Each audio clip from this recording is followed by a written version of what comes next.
ఇంకో వ్యక్తిని చూపిస్తానండి. ఆ వ్యక్తికి దేవుడు ఎలాంటి శిక్ష వేశాడంటే అపోస్తల కార్యములు 12వ అధ్యాయము 20, 21, 22, 23 వచనం ముగిస్తానండి. అయిపోయింది ప్రియ దేవుని పిల్లలారా. అపోస్తల కార్యములు 12వ అధ్యాయము, అపోస్తల కార్యములు 12వ అధ్యాయం, 12వ అధ్యాయం. నియమింపబడిన దినమందు హేరోదు రాజవస్త్రం ధరించుకొని న్యాయపీఠం మీద కూర్చుండి, అవును, వారి ఎదుట ఉపన్యాసం చేయగా, దానికి ముందు 20 వచనం చదవండి బ్రదర్. 20 వచనం. తూరీయుల మీదను సీదోనీయుల మీదను అతనికి అత్యాగ్రహము కలిగినందున వారేక మనసుతో రాజునొద్దకు వచ్చి అంతఃపురమునకు పై విచారణ కత్తెయగు బ్లాస్తును తమ పక్షమున చేసుకొని సమాధాన పడవలనని వేడుకొనిరి. ఇక్కడ తూరీనీయులు సీదోనీయులను మాట కనిపిస్తుందండి. వీళ్ళెవరు అని మీరు ఆలోచిస్తే యెరూషలేం దేశానికి ఏవండి మందిరాన్ని కట్టడానికి వచ్చిన వాళ్ళు వీరు. సొలొమోను గారి కాలంలో తూరీనీయులు సుదేనీయులు కట్టెలు నరకడానికి, రాళ్ళు మోయడానికి కూలీలుగా వచ్చిన జనమండి వీళ్ళు. వచ్చారు, ఆ యెరూషలేం మందిరం 40 సంవత్సరాలు కట్టారు, ఇక్కడే ఉండిపోయారండి. ఈ యెరూషలేంలోనే ఉండిపోయారు, ఇజ్రాయెల్ దేశంలోనే ఉండిపోయారు. అవును, ఆ ప్రాంతంలో వీళ్ళు ఉండిపోయారు. తీరా యేసుక్రీస్తు కాలానికి వచ్చేసరికి వీళ్ళు ఒక బలమైన జనంగా ఎదిగారు.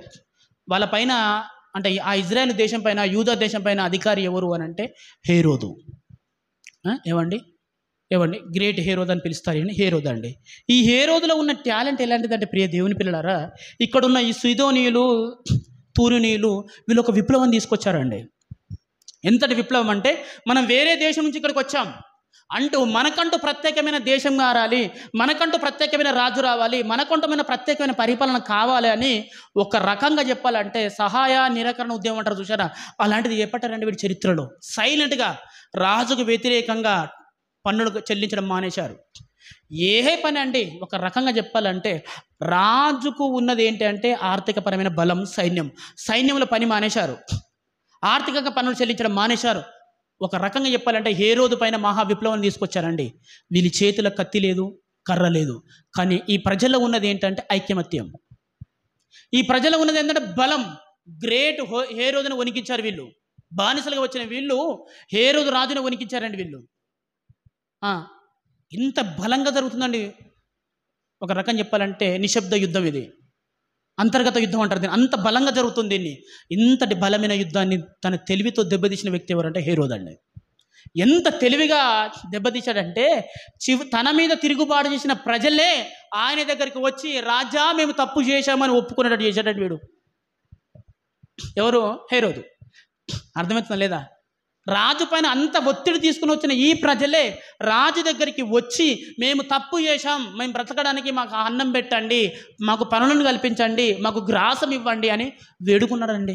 చూసారా, అంత పెద్ద అంతర్యుద్ధాన్ని తన తెలివితోటి దాన్ని సునాయాసంగా జయించిన వ్యక్తి ఎవరంటే హేరోదు. ఇంతవరకు బాగుందండి చరిత్ర. వీళ్ళలో ఒక గుణం పాడైంది. చూసారా, ఏంటి గుణం? నేనే దేవుణ్ణి. అదేంటి వీని కాన్సెప్ట్, నేనే దేవుణ్ణి. ఇప్పటి వరకు మీరు యెరూషలేం మందిరం కట్టడానికి వచ్చారు కదా, ఇక్కడే ఉండిపోయారు కదా, దానికి చక్కని సేవ చేశారు కదా, ఇక్కడ నుంచి నేనే దేవుణ్ణి, నేనే. చూసారా అండి, అంటే ప్రజల పైన తనను తాను హెచ్చించుకోవడం మొదలుపెట్టాడండి. వాళ్ళు లోబడి వచ్చిన తర్వాత వీని హెచ్చింపు వీని కళ్ళు పైకెక్కాయి. ప్రసంగం చేస్తుంటే ఎలా మాట్లాడతాడు తెలుసా? వీనికున్న హేరోదుకున్న టాలెంట్ ఏంటంటే వీడు మాట్లాడుతూ అలా ఉంటుంది, అట్లా మాట్లాడతాడు హేరోదు. తన ప్రసంగాలతోటి తన మాటలతోటి ప్రజలను మెస్పనీయం చేయడం వీని సొంతం. యుద్ధం కంటే వీని గొంతే కోవేపడింది దేశానికి. వీడు యుద్ధం చేయడం కంటే వీని మాటలే దేశాన్ని ఐక్యమత్యంగా ఉంచాయి, ఎన్నో విప్లవాలను నేలమట్టం చేశాయి, ఎంతోమంది రాజులను జయించిన చరిత్ర కత్తిది కాదు, తన గొంతుది. అంతటి మాటగారి ఈ రాజు. కానీ ఏంటో తెలుసా, దేవునికి చెందవలసిన మహిమను దేవునికి ఇవ్వడు. ఏమైపోయాడంట తర్వాత చూడండి, 22వ వచనం. జనులు ఇది దైవస్వరమే కానీ మానవస్వరం కాదని కేకలు వేసిరి. అతడు దేవుణ్ణి మహిమపరిచనందున వెంటనే ప్రభు దూత అతని మొత్తను గనుక పురుగులు పడి ప్రాణం విడిచెను. ఎందుకంటే ఆ ప్లేస్లో ఎవరుంటారు? ఆ యెరూషలేంలో యెహోవా, ఆయన పరిశుద్ధమైన మందిరం, మెస్సయ, అక్కడ ఉండవలసిన రాజు. వాళ్ళెవ్వరు కాదు, నేనే కింగ్, నేనే మీ మెస్సయ్య. ఏవండి, నా చరిత్ర చూడండి ఒకసారి అని ప్రజల ముందు గర్వంగా చెప్పుకోవడం ఆరంభించారు. ప్రజలు ఎలాంటిది, జై జై జై అన్నారు. అదే ప్లేసులో హోసన్నా హోసన్నా జై అన్నారు. ఇది గమనించిన దేవుడు, హేరోద్ నీ పని అయిపోయిందిరా అన్నాడు. ఎలా అయిపోయింది తెలుసా? చచ్చిపోయిన తర్వాత సహజంగా పురుగులు పడతాయి. యోబు గ్రంథంలో ఇదే మాట ఉంది, మనందరికీ తెలుసు. చచ్చిపోయిన తర్వాత పురుగు తింటుంది మనల్ని, నన్ను, మిమ్మల్ని, మనందరినీ పురుగు తినేస్తుంది. కానీ విచిత్రం ఏంటో తెలుసా? వీడు బ్రతికుండగానే పురుగులు మొత్తం తినేశాయి. అదే రాశారు, వీడు బ్రతికు ఉండగానే పురుగులు అన్నీ తినేశాయండి వీడిని. మాంసం అనేది వీని ఒంటిలో లేదు. అలాగని చచ్చిపోయాడా? చావలేదు. వైద్యం లేదా? ఎన్నో వైద్యం, కానీ పని చేయలేదు. ఏం చేశాయంటే పురుగులు మొత్తం తినడం ఆరంభించాయండి. ఎముకలు చచ్చిపోయిన తర్వాత ఎవడైనా ఎముకలు అవుతారు. విచిత్రం ఏంటంటే వీడు ఎముకల్ని తీసుకుపోయి సమాధి చేశారు. దేవుని స్తోత్రం చెప్పండి గట్టిగా. ఇంత చావు రావడానికి అసలు ఏంటి కారణం? వీడు యుద్ధం చేస్తే ఓడిపోయాడా? లేదండి. యుద్ధంలో చచ్చిపోయిన ఒక చరిత్రుండు, ప్రజలతో యుద్ధం చేసి చంపినా బాగుండు. కానీ వీడు నోరు తెరిచింది ఎవరికి విరుద్ధంగా తెలుసా? దేవునికి. అరే చాలా టాలెంట్ కదరా నువ్వు మాట్లాడితే ఎంతమంది వింటారా? నువ్వు మాట్లాడితే ప్రజలు మర్చిపోతారు.